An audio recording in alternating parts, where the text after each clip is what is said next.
Bapak Ibu kalau datang ke Mekah nanti boleh lihat perempuan-perempuan yang jaga itu pakai kerudung ala kadar. Ikat, nampak rambut di depan sedikit, itu terserah.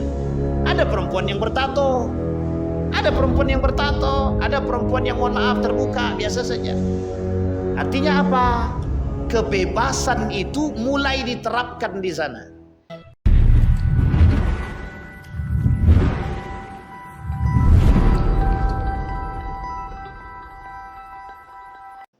Di dalam satu hadis yang disampaikan oleh baginda Nabi Muhammad SAW, di akhir zaman itu ada permasalahan fitan. Fitan itu singkatan atau jamak daripada fitnah. Jadi fitnatun, fitnatani, fitanun. Apa arti daripada fitnah tadi? Fitnah itu ujian atau uji coba, atau cobaan bagi umat manusia. Atau bisa jadi lebih daripada itu yang disebut dengan ancaman, itu juga bisa disebutkan fitnah. Nah, Bapak Ibu sekalian yang berbahagia, di malam hari ini kita akan coba mengkaji fitnah yang ada di akhir zaman, yang fitnah itu disebutkan oleh Nabi dalam hadisnya tentang qarnus syaitan atau qarnai syaitan. Arti apa? Artinya tanduk setan, yang oleh sebagian para ulama ini multi tafsir. Sehingga ada yang tafsirnya positif, ada yang tafsirnya negatif. Tergantung bagaimana cara kita memahami itu. Dan kita akan coba mengajukan atau mengemukakan pandangan-pandangan para ulama terkait hal demikian. Yang kedua, di dalam pembahasan permasalahan tanduk setan ini, itu diperbincangkan oleh para ulama di mana timbulnya dan di mana munculnya. Sehingga apakah makna tanduk setan ini makna secara harfiah, atau makna yang hakiki yang sebenarnya, atau makna kiasi, atau makna yang dikiaskan, atau makna kalau bahasa lain tersirat bukan tersurat. Nah, ini yang kemudian kita akan coba angkat dan kita akan coba sesuaikan dengan keadaan, kita akan coba sesuaikan dengan pandangan-pandangan para ulama. Baik, hadisnya yang berbunyi, kita bahas, kita coba angkat dulu hadisnya, dan ini ada banyak macam hadis karena kalimat qarnus syaitan ini, tanduk setan ini banyak disampaikan oleh Nabi dalam hadisnya, tidak satu. Banyak hadis. Baik. Haddatsana Abdullah, haddatsana Abi, haddatsana Abu Sa'id Maula Bani Hashim, haddatsana Uqbah ibn Abi Sahbah, haddatsana Salim an Abdullah bin Umar qala Rasulullah sallallahu alaihi wasallam al-fajru thumma fastaqbala matla' asy-syamsi faqala ala anna al-fitnata hahuna. Kemudian dilanjutkan ala anna al-fitnata hahuna haitsu yatlu'ul qarna syaitan. Artinya, kata Umar bin Al-Khattab, kata Nabi baginda Nabi Muhammad sallallahu alaihi wasallam. Apa kata Nabi? Untuk melaksanakan ketika itu salat subuh, fajar. Di salat subuh, apa kata dia? Di ujung tempat sana. Di ujung tempat, disebutnya ujung tempat tapi dia tak sebut langsung tempat itu, karena di dalam bahasa hadisnya yang pertama itu tak disebutkan, disebutkan tunjuk ujung timur, kata dia. Timur ini banyak, nanti berbeda pendapat, nanti kita coba akan bahas sedikit tentang Najd itu sendiri, daerah timur yang dimaksud. Nah, kemudian berkata Rasulullah SAW mengerjakan salat fajar, kemudian mengucapkan salam dan menghadap ke arah matahari terbit. Menghadap ke arah matahari terbit seraya bersabda, fitnah datang dari sini. Annal fitnata hahuna, gitu. Jadi Nabi menghadap ke arah fajar. Ketika Nabi menghadap ke arah matahari, di situ Nabi katakan fitnah itu akan muncul dari sini. Nah, di sini kemudian ulama hadis mencoba mentafsirkan. Tidak bisa satu hadis, karena kalau satu hadis tidak paham. Di mana Nabi salat fajar itu? Oh, kalau salat fajar berarti Nabi melaksanakan salatnya di Masjid Nabawi. Kalau kalimatnya hahuna di sini kata Nabi, berarti tandanya tanduk setan itu atau fitnah itu muncul di sini, kata. Nah, nanti Bapak Ibu sekalian yang berbahagia, ini ada kaitannya apakah betul nanti ada muncul fitnah di Timur Tengah atau di timur nanti. Baik. Nah, kemudian Nabi katakan fitnah datang dari sini dan arah munculnya tanduk setan. Nah, ini dia, arah munculnya tanduk setan. Nah, ini Bapak Ibu kita akan angkat beberapa tafsiran-tafsiran tentang tanduk setan. Baik yang liberal sampai yang insya Allah garis lurus. Dia kalau liberalnya agak susah sedikit. Jadi ada yang tersakiti dan yang tidak tersakiti. Baik. Hadis yang kedua. Dalam doa Nabi berkata, Allahumma barik lana fi Syamina wa fi Yamanina wa qalu wa fi Najdina qala Allahumma barik lana fi Syamina wa fi Yamanina wa fi Yamanina qala hau fi Najdina qala hunaka al-zalazil wal fitan wa biha tatlu qarnas syaitan. Nabi berdoa, ya Allah, berikan keberkahan kepada negeri Syam. Syam, Damaskus. Kemudian ya Allah, berikan berikan keberkahan kepada kota Yaman. Ini bukan berarti Yaman mutlak suci nanti baru. Yang sudah dibombardir sama Israel. Baik. Kata Nabi, ya Allah, berkahi Syam, berkahi juga Yaman. Kemudian sahabat bertanya, bagaimana kalau dengan Najd? Daerah Najd bagaimana? Nanti kelak ada yang mengkaitkan. Nanti kita sampaikan. Bagaimana dengan Najd? Kemudian Nabi kemudian mengatakan Allahumma barik fi Syamina wa barik fi Yamanina. Nabi tetap mengulang kalimat yang sama. Ya Allah, berikan keberkahan kepada Yaman, kepada Syam. Kemudian sahabat bertanya lagi, bagaimana dengan Najd? Kemudian Nabi sampaikan, di situ akan muncul zalzalah. Zalzalah itu akan bermunculan. Artinya zalzalah itu apa? Gempa bumi. Gempa bumi akan terjadi di sana.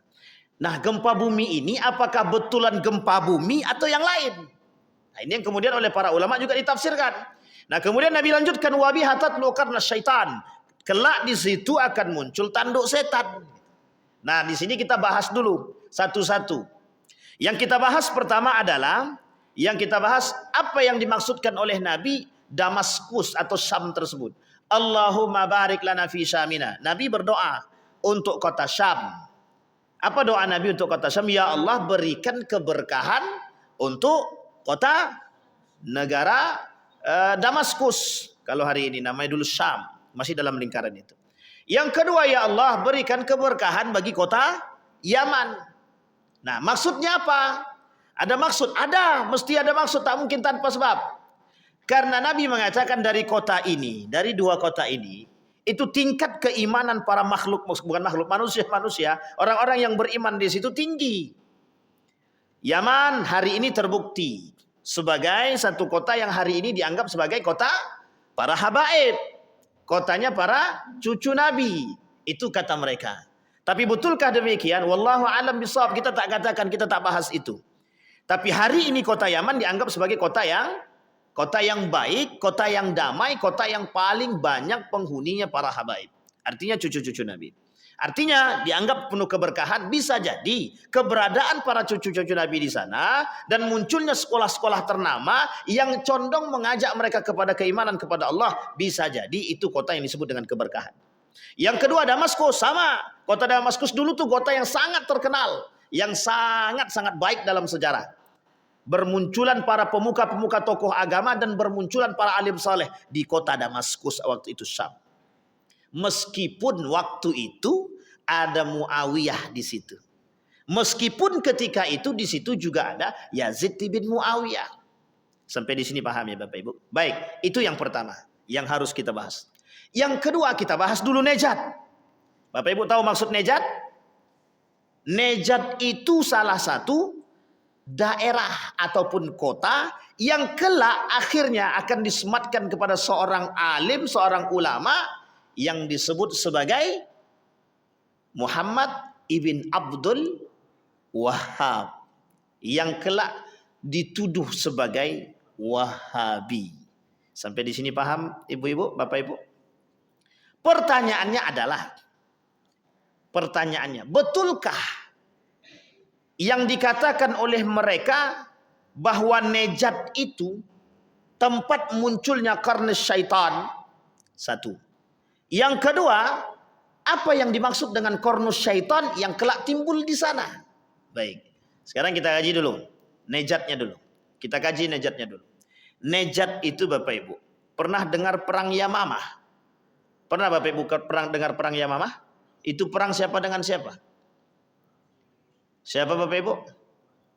Wah, ini kalau belum paham sejarah agak sulit sedikit. Perang Yamamah siapa dengan siapa Bang? Muslim dengan Muslim. Ya betul, Muslim dengan Muslim. Siapa dengan siapa? Siapa? Bukan Aisyah dan Ali. Itu perang Jamal. Perang Jamal Aisyah dengan Ali. Perang Siffin Ali dan Muawiyah. Perang Nahrawan Ali dengan kaum Khawarij. Masih banyak perang-perang yang lain. Baik. Sekarang kita ambil singkat Bapak Ibu. Di Najd itu bermunculan para nabi-nabi palsu. Yang kemudian Khalid bin Walid yang diperintahkan oleh Abu Bakar untuk menumpas orang-orang yang tidak mau bayar zakat, yang kelak disebut dengan perang Yamamah. Dan kemana Abu Bakar? Pada masa Abu Bakar kemana? Abu Bakar sedang memerangi orang-orang yang bermunculan nabi palsu, namanya Musailam al-Kadzab. Jadi dibagi oleh Abu Bakar. Abu Bakar dengan para sahabat yang lain memerangi Musailam al-Kadzab yang meninggalnya baginda Nabi Muhammad SAW, nabi palsu sudah muncul. Oke ya Bapak Ibu ya.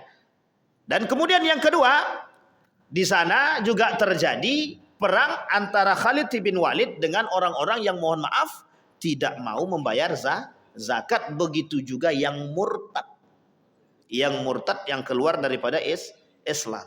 Dan itu oleh para ulama disebutkan tempatnya adalah Najd. Sampai di sini paham Bapak Ibu ya? Baik. Cerita yang pertama. Cerita yang kedua. Di situ atau di daerah tersebut muncul salah seorang tokoh yang kontroversial yang hari ini disebut sebagai pencetus gerakan Wahabi. Baik, perlu kita garis bawahi terlebih dahulu.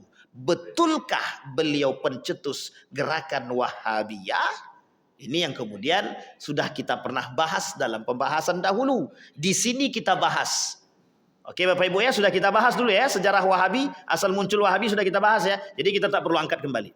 Yang ketiga, kenapa Nabi katakan di situ zalzalah, kemudian muncul qarnas syaitan?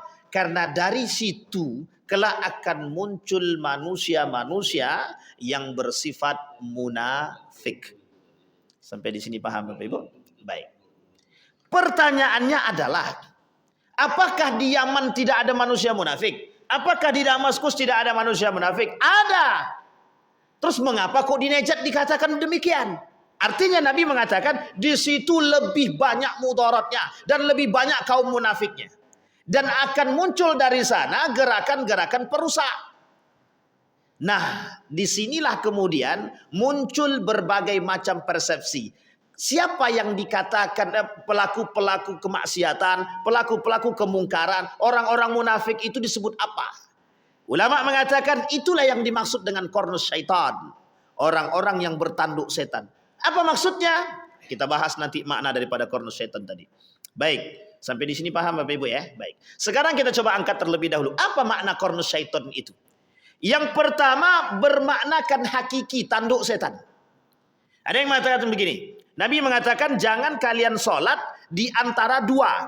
Jadi Bapak Ibu kalau mau anak-anak itu jangan biasakan anak-anak itu bermain di waktu maghrib. Kenapa demikian?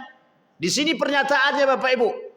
Karena di situ akan muncul tanduk setan. Pertanyaannya adalah muncul kembali. Apakah pada matahari itu ada tanduk setan? Apakah ada tanduk setan saat matahari terbit dan tenggelam? Baik ya, sampai sini Bapak Ibu ya. Apa kata Nabi? La tusallu 'inda tulu'is syamsi wala 'inda ghurubiha fa innaha tatlu wa taghrub ala qarnis syaitan wa sallu baina dzalika ma syi'tum. Janganlah kalian salat ketika matahari terbit dan janganlah kalian salat ketika matahari tenggelam, karena ketika itu matahari terbit dan tenggelam di atas tanduk setan. Yang pertama, makna yang pertama, la salata ba'da subhi hatta tartafi' asy-syams wa la salata ba'da al-'asri hatta tughib asy-syams. Ini perintah dari Allah. Dan ini disebutkan oleh Nabi dalam hadisnya.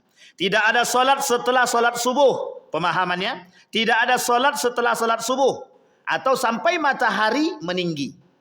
Namanya adalah isyraq. Awal duha namanya. Baik. Kemudian tidak ada lagi solat setelah solat asar. Sampai matahari tenggelam. Kalimatnya sampai matahari tenggelam. Berarti apa? Sebelum solat maghrib. Artinya apa? Bapak Ibu, kalau orang zaman tua-tua dari dahulu kan kelihatan tuh benang merahnya. Apa garis merah itu? Tahu Bapak Ibu ya? Nah, di situ kata Nabi, di situ dikatakan, di situ ada tanduk setan. Pertanyaannya, apa yang dimaksud dengan tanduk setan itu? Apakah betul tanduk setan di dalam matahari itu ada tanduk setan yang bermakna hakiki? Ini yang kemudian menjadi persoalan para ulama. Sehingga ulama berbeda pendapat tentang hal demikian. Baik, kembali kepada pemahaman tadi. Nah, sekarang Bapak Ibu sekalian yang berbahagia, pemahaman yang kedua daripada qarnus syaitan. Yang dimaksudkan dengan qarnus syaitan pada pemahaman yang kedua artinya apa? Bermunculan fitnah-fitnah yang besar. Akan muncul kelak dari timur, itu bermunculan fitnah-fitnah yang besar. Sampai ada yang berani mengatakan begini. Ada yang berani mengatakan bahwa fitnah-fitnah itu kelak akan muncul dari timur, katanya. Nah, timur ini banyak. Timur ini banyak. Dalam sejarah ini tidak bisa kita pungkiri, ini sejarah. Saya katakan tidak bisa kita ingkari, ini sejarah. Dulu ada namanya kota Nejat. Kota Nejat itu dia tidak masuk dalam Daulah Utsmaniyah. Mereka punya kerajaan sendiri. Yang kerajaan ini Bapak Ibu sekalian yang berbahagia bekerja sama dengan Saud.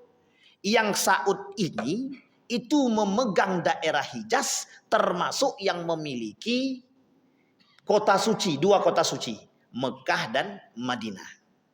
Jadi Bapak Ibu sampai sini sudah paham ya kenapa dulu kita pernah katakan bahwa Saudi ini ada ikut campur tangan? Jangan salah Bapak Ibu. Ternyata memang Saudi Arabia yang ketika itu di bawah pimpinan Saud itu pernah ada kerjasama dengan Nejat. Tak salah ketika ada yang mengatakan, mohon maaf, tak salah ketika ada yang mengatakan, mohon maaf, ada alim soleh atau ulama yang bekerja sama dengan kerajaan Saud, punya kepentingan. Apa maksud kepentingan? Yang tertulis dalam bukunya, yang tertulis oleh Britania itu, yang dibuat oleh Britania itu, apa kata mereka? Ada seorang alim yang didebuk menjadi seorang yang alim, dan namanya hampir serupa, ya hampir serupa namanya, baru hampir serupa. Muhammad bin Abdul Wahab bin Rustum kalau saya tak salah. Nama itu kemudian bekerja sama dengan satu kerajaan yang disebut dengan kerajaan Saudi yang ketika itu dipimpin oleh Saud, yang mereka memberontak kepada Utsmani, Daulah Utsmaniyah. Sampai di sini paham Bapak Ibu? Salah satu di antara mereka alimnya itu berasal dari Nejat. Ah, ini dia Bapak Ibu. Ini mesti nanti bakal banyak kritikan lagi. Mesti itu. Mudah-mudahan tidak lah ya kan Bang. Mudah-mudahan aman lah. Baik, sampai sini paham Bapak Ibu. Itu yang kedua. Sekarang yang ketiga. Makna qarnus syaitan yang ketiga. Kata Nabi, ala idnal fitnata hahuna. Ulama mentafsirkan kalimat ini, munculnya fitnah dari arah timur. Munculnya fitnah itu dari arah timur. Arah timur ini di mana? Arah timur ini di mana? Baik, Bapak Ibu sekalian yang berbahagia, kita coba sebutkan sedikit. Dalam beberapa hadis Nabi tentang fitnah akhir zaman. Kata Nabi dalam fitnah-fitnah akhir zaman itu, adanya permasalahan fitnah-fitnah akhir zaman. Baik itu sifatnya kemaksiatan, perpolitikan, kerusakan, ketidakamanan dan lain sebagainya. Muncul dari timur. Gitu. Nah, saya tidak berani mengatakan secara mutlak, tapi dari beberapa pendapat dan dari beberapa pandangan dan media, itu kita bisa lihat hari ini pertempuran di tanah timur itu sangat kental. Sampai di sini paham Bapak Ibu? Pertumpahan darah di timur itu sangat kental. Perperangannya, apa yang terjadi? Perebutan riasah dan kekuasaan. Satu.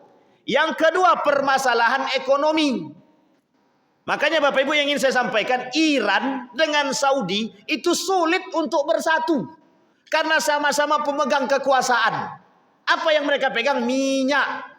Mereka kedua-duanya bisa memblokade siapa yang mereka mau blok. Kalau mereka berdua memblok, habis kita. Semua ikut kena. Jangankan Amerika, semua kena. Maka ketakutan itu terjadi. Maka sampai hari ini perpecahan, pertumpahan, permasalahan ekonomi tidak akan bisa terselesaikan. Belum bisa terselesaikan. Sehingga mohon maaf Bapak Ibu sekalian yang berbahagia, di timur itu banyak fitnah yang muncul, termasuk permasalahan ekonomi. Yang ketiga, permasalahan agama. Permasalahan apa Bapak Ibu? Agama. Kenapa kita katakan permasalahan agama? Sedikit demi sedikit agama, pemahaman agama mulai berkurang dan dimasuki unsur-unsur sekuler di negara-negara tersebut. Artinya apa? Bapak Ibu boleh lihat, kita ambil contoh Dubai, kita ambil contoh Qatar, kita ambil contoh Oman dan beberapa negara Arab yang lain yang begitu mewah megah. Sampai di sini paham? Termasuk negara Arab Saudi. Faktanya sudah banyak dan sudah saya sering sampaikan Bapak Ibu di sini. Bahkan kejadian-kejadian itu bisa terlihat. Bagaimana mereka ingin memunculkan wisata-wisata yang berbau liberal, wisata-wisata yang bisa dimasuki oleh sekian banyak orang, baik muslim ataupun non-muslim dan lain sebagainya. Bioskop mau dibuat, kafe-kafe oke lah kalau kafe-kafe sekedar minum kopi kan. Tapi kalau mohon maaf kalau sempat dibangunnya kasino di situ, dan itu sudah ada, ya kan? Baik di Riyadh maupun di Jeddah. Kalau Dubai tak perlu kita ragu Pak. Yang boleh masuk orang-orang tertentu saja. Di Dubai itu sudah ada yang boleh masuk hanya orang tertentu. Dan seperti itu yang ingin mereka buka. Perempuan berjoget tak pakai kerudung lagi. Artis-artis seksi mau diajak datang ke sana, meskipun tidak kedua tanah suci, tapi kalau sudah masuk ke sana otomatis kan begitu. Uang Cristiano Ronaldo saja bisa masuk, non muslim, tapi tidak kedua tanah suci. Sampai di sini paham Bapak Ibu ya? Artinya apa? Fitnah yang muncul. Fitnah yang muncul seperti yang dikatakan, betulkah fitnah itu akan muncul terlebih dahulu dari timur? Maka tak salah ketika nanti kelak yang pertama kali hancur itu di mana? Dari timur. Jadi nanti gempa-gempa itu ketika kiamat besar datang, zalzalah gempa-gempa itu nanti dari sana dulu. Itu berterbangan batu-batu tadi. Seperti apa terbangnya? Seperti kertas kata Nabi. Jadi batu berterbangan seperti kertas. Kalau diimpit mati apa tak? Kalau kapas mengimpit awak tak mati. Tapi kalau batu, ini yang kemudian menjadi baik. Kemudian disampaikan oleh para ulama. Dalam riwayat Muslim, kemudian Nabi menyampaikan kemudian, Ra'sul kufri min hahuna, kata Nabi. Kekufuran yang besar kelak di sini, kata Nabi. Dari mana? Yatlu karena syaitan ya'nil masyrik, kata Nabi. Di mana? Di masyrik. Masyrik itu mana? Timur. Masalahnya timur ini mana? Mesti masih berdebat semua. Nah, baik, pemahaman yang ketiga sudah. Sekarang pemahaman keempat, apa yang disebut dengan kornus syaitan? Orang-orang munafik yang saling berebut antara satu dan yang lain. Memperebutkan kekuasaan. Itu yang disebut dengan kornus syaitan, munculnya manusia-manusia munafik. Yang disifatkan sebagai tanduk setan. Artinya tanduk setan itu bersifat kiasan terhadap perilaku umat manusia. Kelak. Itu makna yang keempat. Makna yang ketiga. Makna yang kelima. Apa makna yang kelima itu? Ini yang terjadi Bapak Ibu. Isu ini pernah hangat. Apa itu? Yang disebut dengan lambang bintang tadi. Dikatakan tanduk setan. Yang ini perlu dibantah. Yang bintang yang dianggap tanduk setan. Sama. Di Saudi Arabia itu dianggap, mohon maaf, yang naik ke atas di Tower Zamzam atau apa namanya itu, Zamzam Tower, yang ada jam gadangnya di sana, yang ada tandanya di atas, itulah yang oleh para sebagian mereka mengatakan itu yang disebut dengan tanduk setan. Berarti kalau itu tanduk setan, di mana-mana banyak tanduk setan berarti kalau begitu. Ini dibantah oleh para ulama, bukan itu yang dimaksud oleh tanduk, yang dimaksud oleh Nabi, kata para ulama, tanduk setan bukan itu. Tapi yang kemudian yang paling tepat, Yang paling kuat memaknai hal demikian. Oleh jumhur ulama dikatakan yang pertama, memang dari timur kelak, kata para ulama, akan muncul orang-orang yang berperilaku seperti syaitan. Sudah bukan rahasia lagi bagi kita untuk mengetahui keadaan-keadaan fakta hari ini. Bapak Ibu boleh lihat di berita apa yang diinginkan oleh Muhammad bin Salman. Yang diinginkan oleh Muhammad bin Salman bagaimana membuat kota negara Saudi Arabia itu bisa lebih terbuka. Artinya lebih sekuler. Pertanyaannya adalah ketika ini sekuler, artinya lebih terbuka, kira-kira aturan-aturan agama menjadi ketat atau menjadi lemah? Berkurang. Kan begitu? Sekarang ketika aturan agama semakin berkurang, maka kebebasan akan semakin tinggi. Kita ambil contoh. Dulu perempuan tidak boleh kerja, sekarang sudah boleh kerja. Dulu perempuan tidak boleh setir mobil, sekarang boleh setir mobil. Dulu perempuan tidak boleh ke pasar, sekarang boleh pasar. Dulu perempuan tidak boleh jualan, sekarang boleh jualan. Dulu perempuan itu pakai kerudungnya baik, rapi, sekarang tidak. Bapak Ibu kalau datang ke Mekah, nanti boleh lihat. Perempuan-perempuan yang jaga itu pakai kerudung ala kadar.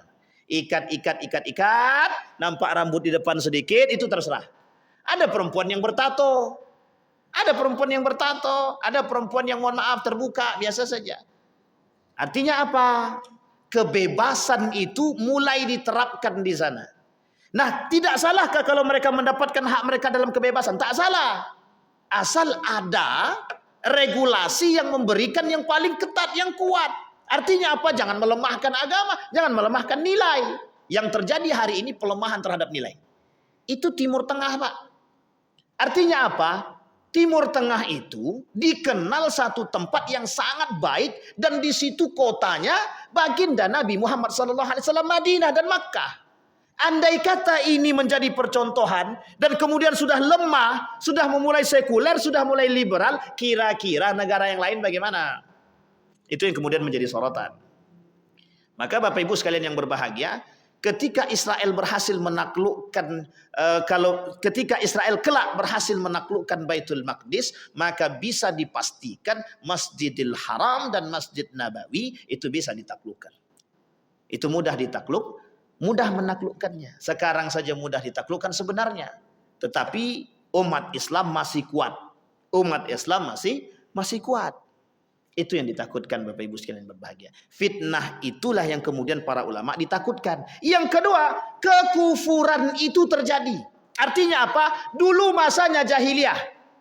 Di mana? Di Saudi Arabia. Di mana? Di Mekah. Di mana? Di Madinah.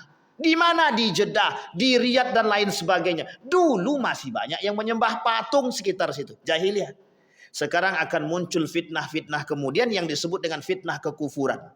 Apa namanya? Cinta terhadap harta, cinta terhadap dunia. Bapak Ibu sekalian yang berbahagia. Rasisme di Saudi Arabia itu tinggi. Kulit hitam, kulit putih itu nampak. Yang kaya dan yang miskin itu jelas. Jangan salah Bapak Ibu. Saya pernah diskusi dengan pakar sosial di sana. Ya orang sana kan kita nggak bisalah kita diajak berdiskusi sebagian orang.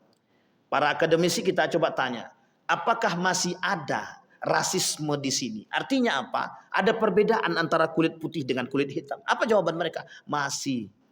Masih ada perbedaan antara yang kaya dan yang miskin. Masih. Orang Arab pribumi itu membangun satu perkampungan. Perkampungan mereka khusus. Tidak boleh campur tangan ada siapapun. Yang kulit putih dengan kulit putih, yang kulit hitam dengan kulit hitam. Coba Bapak Ibu bayangkan. Tapi di luar tidak seperti itu. Di dalam saja. Artinya apa? Mereka tutupi itu. Biar tidak nampak benar. Cinta terhadap harta, cinta terhadap dunia, nampak. Sekarang Bapak Ibu saya tanya. Kira-kira negara Arab Saudi itu kaya apa tak kaya? Sangat kaya Pak, sangat kaya. Kira-kira bisa melakukan apa yang mereka inginkan? Kita ambil contoh negara Qatar dan Dubai. Negara Qatar dan Dubai itu mohon maaf mobilnya itu mungkin jual 5 rumah, 6 rumah itu baru dapat 1 mobil kayaknya. Itu mungkin kalau dapat, itu pun kalau dapat. Lamborghini. Artinya apa Pak? Mohon maaf, yang ditampakkan itu apa? Semenjak mereka menemukan minyak itu negara yang tadinya tandus tidak ada apa-apa, yang didoakan oleh baginda Nabi betul-betul terjadi sejahtera. Masalahnya adalah dampak daripada kesejahteraan yang mereka alami, banyak orang yang mohon maaf jauh daripada agama. Sifatnya apa? Pamer muncul. Sifatnya apa? Mereka menampakkan siapa mereka. Dan itu terlihat sangat Pak, sangat terlihat perbedaan antara yang kaya dan yang miskin. Para ulama yang menentang kebijakan masuk penjara. Coba Bapak Ibu bayangkan. Apa kata para ulama di sana? Syekh Hudzaify mengatakan sebelum dia masuk ke dalam penjara, dia katakan tidak ada perbedaan antara yang kaya dengan yang miskin. Sama di hadapan Allah. Masuk penjara tuh Pak gara-gara mengkritik kebijakan pemerintah. Artinya apa? Apa yang dimaksud dengan kekufuran di situ? Yang dimaksud dengan kekufuran Tuhan modern yang pernah kita sampaikan. Mempertuhankan manusia, mempertuhankan kekuasaan, mempertuhankan jabatan, mempertuhankan harta, mempertuhankan wanita. Tak salah, tak salah, memang itu yang terjadi. Kenapa kita katakan memang itu yang terjadi? Bahkan ada isu terbaru, pembunuhan terhadap saudara demi jabatan. Itu yang terjadi. Kita tak katakan siapapun. Tapi kenyataannya adalah berita yang memuat adalah siapapun yang menentang dibunuh. Siapapun yang menentang dimasukkan ke dalam penjara. Siapapun yang menentang habis. Yang menentang kebijakan pemerintah sekalipun bertolak belakang dari agama. Sampai di sini paham Bapak Ibu ya. Maka dikatakan oleh Nabi ra'sul kufri min hahuna, kata Nabi. Kekufuran itu besar. Kekufuran yang paling besar nanti kelak muncul di sini gitu deh. Nah, jadi Bapak Ibu sekalian yang berbahagia, ini sudah kita lewatkan. Nah, kemudian Nabi mengatakan, da'an Nabi SAW, kemudian Nabi berdoa, Allahumma barik lana fi sa'ina wa muddanina. Kemudian Allahumma barik lana fi syamina wa yamanina. Faqala rajulun minal qawmi ya Nabi Allah, wa fi iraqina. Ini nomor 2 ya Bapak Ibu ya. Wa fi iraqina. Kemudian Nabi berkata, inna biha qarnas syaitan. Inna biha qarnas syaitan. Wa tahijul fitan wa innal jafa bil masyriq. Nabi SAW kemudian berdoa, ya Allah limpahkan keberkahan bagi kami di dalam sa' dan mud kami. Artinya apa? Dalam makanan kami. Kemudian berikanlah keberkahan kepada negeri Syam dan kepada negeri Syam, kemudian pada negeri Yaman. Kemudian lalu seorang laki-laki berkata, bagaimana dengan negara Irak yang dulu disebut dengan Kufah? Oke Bapak Ibu ya, nanti kita kaji lagi. Apa kata Nabi? Di situ akan muncul karena syaitan di Irak. Ini di sini bahasanya jelas Bapak Ibu. Di situ disebutkan bagaimana dengan Irak, kata dia. Kata Nabi, wa inna biha karena syaitan, di situ akan muncul karena syaitan. Kemudian beliau bersabda lagi. Kata Nabi, fitnah berkecamuk di sana. Dan sesungguhnya kekerasan hati terdapat di timur. Nah, ini bahasa kiasan semua yang disampaikan oleh bahasa isyarat yang disampaikan oleh Nabi. Kita ambil contoh Bapak Ibu. Kita ambil contoh Kufah, Irak. Kita sudah paham betul sejarah itu Bapak Ibu. Sudah sangat paham. Saya sebutkan Bapak Ibu. Boleh diingat Bapak Ibu ya. Kata Ibnu Hajar rahimahumullah Ibnu Hajar al-Asqalani mengatakan begini. Di Iraklah muncul satu Khawarij. Yang kedua Syiah. Yang ketiga Rafidah. Yang keempat Batiniyah. Yang kelima Qadariyah. Yang keenam Jahmiyah. Yang ketujuh Mu'tazilah. Demikian pula kebanyakan ajaran-ajaran kufur berkembang di timur dari arah Persia, yaitu Majusi, penyembahan api, kemudian Zurdustiyah. Apa itu Zurdustiyah itu? Zurdustiyah itu saya belum paham, nanti kita coba cari Bapak Ibu ya. Kemudian Mazdakiyah, Hindu, Buddha, dan yang baru-baru ini muncul adalah Qadianiyah dan Bahaiyah. Yang pernah kita bahas Bahaiyah. Mazhab-mazhab lain yang kemudian muncul dan menghancurkan mazhab yang benar. Coba Bapak Ibu, di Irak itu Hari ini yang terkenal apa? Di Irak itu kenapa dikatakan fitnah terbesar? Penipuan terhadap Ali bin Abi Thalib, penipuan terhadap Al-Hasan, penipuan terhadap Al-Husain yang mereka lakukan. Ahlul Kufah.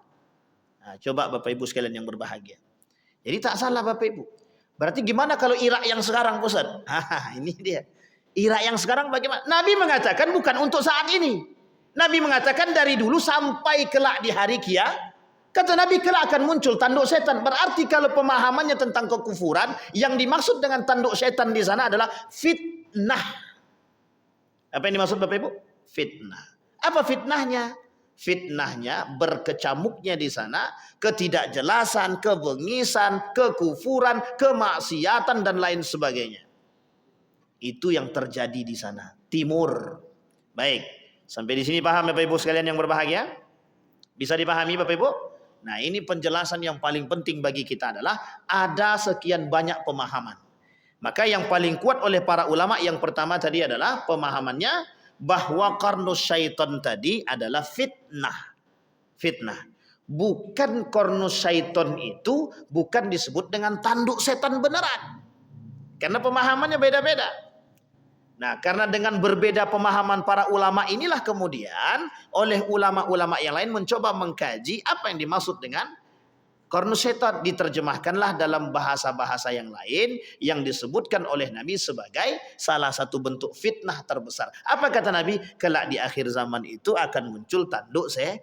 Inilah kalimat yang muncul dalam judul kita, munculnya tanduk setan.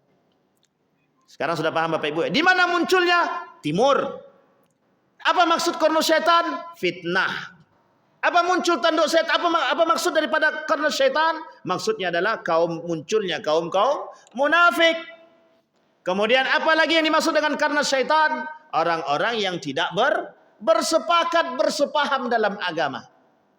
Artinya apa? Inilah yang kemudian harus kita hadapi Bapak Ibu. Pertanyaannya adalah sadarkah mereka akan kemunculan itu? Sadar atau tak sadar? Sadar. Karena rata-rata mereka mengerti Al-Quran dan rata-rata mereka mengerti hadis. Pertanyaannya adalah ketika mereka mengerti hadis, ketika mereka mengerti dengan Al-Quran, bagaimana pemahaman mereka terhadap demikian? Ini Bapak Ibu dibahas oleh para ulama-ulama hadis yang ada di Mekah, yang ada di Madinah, dan yang ada di negara-negara timur yang mengerti agama. Para guru-guru agama, para alim-alim ulama di sana mempelajari. Sehingga Bapak Ibu yang paham dan yang sadar memberikan nasihat. Apa maksudnya? Tujuan nasihat tadi untuk memberikan pemahaman yang benar kepada mereka. Awas, kelak akan muncul fitnah-fitnah yang lebih besar. Apa fitnah yang lebih besar? Yang menggiring manusia kepada kekufuran. Makna yang kelima tadi, yang menggiring manusia kepada kekufuran. Pertanyaannya adalah, apakah di negara yang lain tidak akan muncul qarnus syaitan?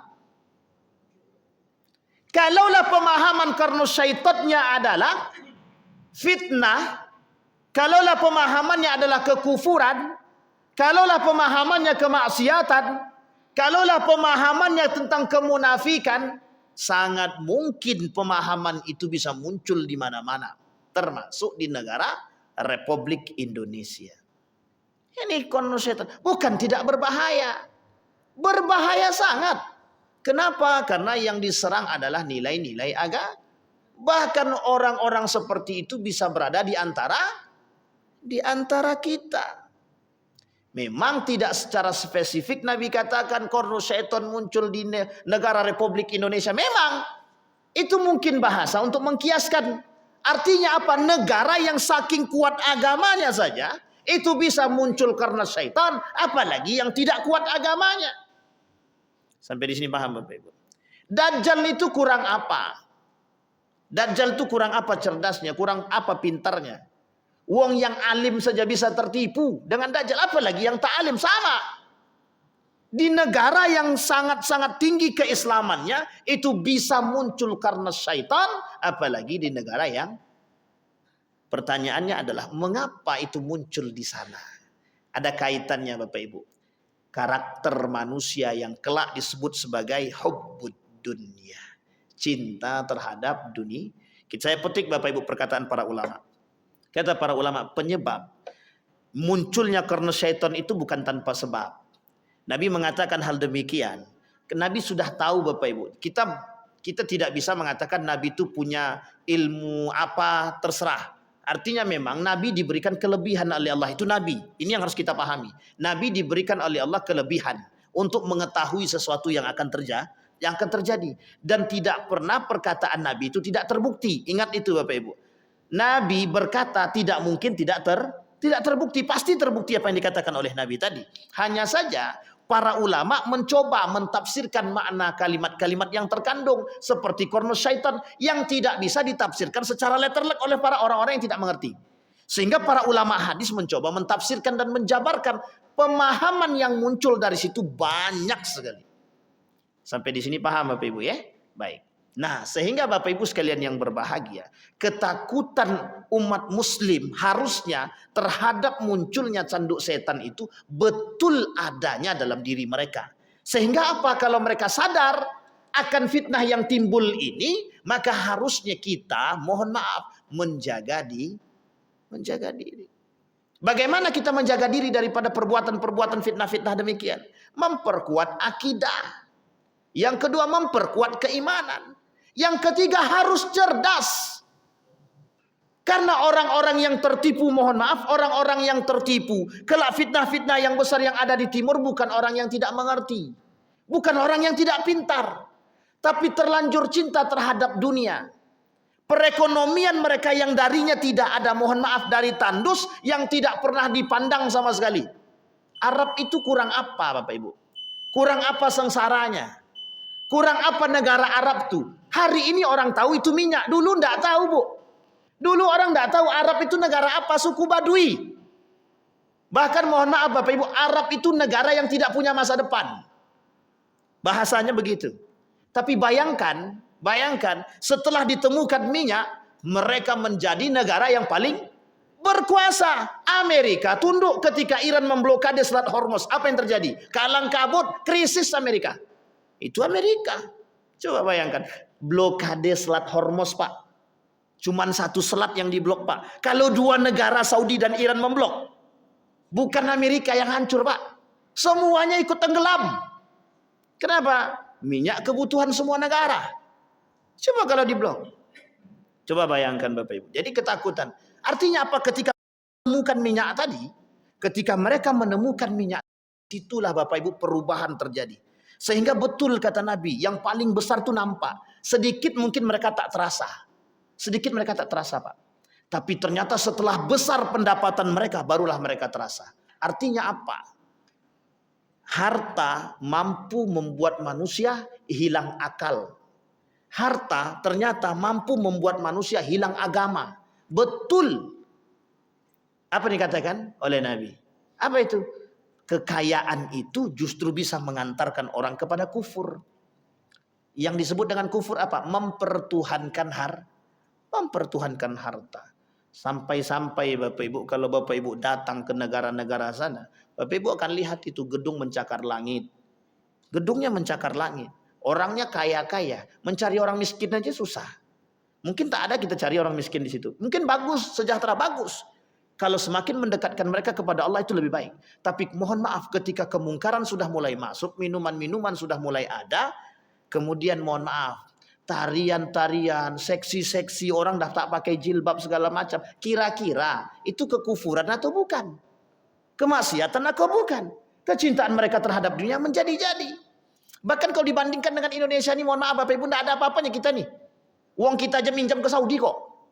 Dipinjamin uang ratusan miliar kok. Pertanyaannya adalah bagi mereka itu hal yang kecil untuk mengeluarkan itu. Bahkan biaya yang dibutuhkan untuk membuat biaya yang mereka gunakan, biaya yang mereka keluarkan untuk membuat pulau penyu di negara Saudi Arabia itu triliunan, Pak. Triliunan itu APBD mana? Kan begitu. Itu pertanyaan kita, Pak. Kalaulah 5 triliun dia butuhkan, itu APBD-nya Riau itu 3, T. 3,02 triliun. Itu APBD Riau. Lah kalau 5 triliun baru untuk membuat pulau, Pak.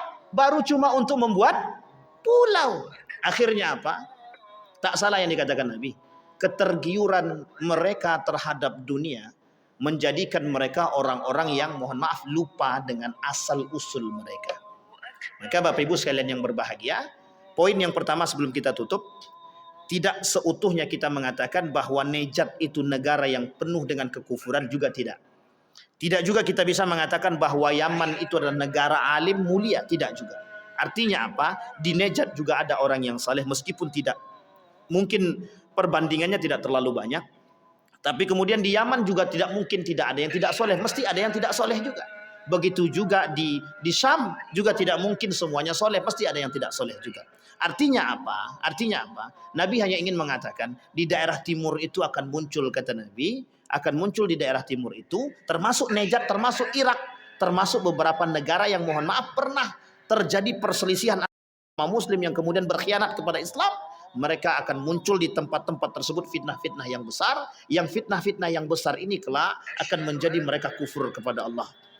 Artinya apa? Kita perlu berhati-hati, dari tempat inilah akan muncul para perusak, para perusak agama. Mereka dengan gagahnya mengatakan kami Syiah, kami bukan Muslim.